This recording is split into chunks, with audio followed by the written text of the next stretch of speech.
বা যে আমাদের যে কুকুর যে করে আছেন এগুলোকে আমরা অত্যাচার করবো না, তাদেরকে কোনোভাবে অন্যায় তাদেরকে মারব না, এর উপরে আমরা লক্ষ্য রাখবো। এ পর্যায়ে আজকে এই অনুষ্ঠানে সম্মানিত প্রধান অতিথি, সম্মানিত তত্ত্বাবধায়ক 250 শয্যা বিশিষ্ট হাসপাতাল কুড়িগ্রাম স্যারকে আমি আজকে উপস্থিতিতে বলার জন্য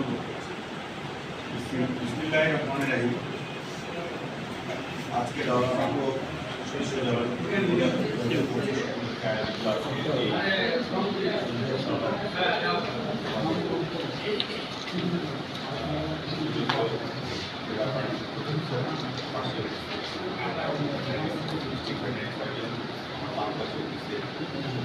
মহোদয় সামনে বিভিন্ন জেলা জেলা কর্মকর্তা এবং আরও যারা আপনারা রয়েছে আমারই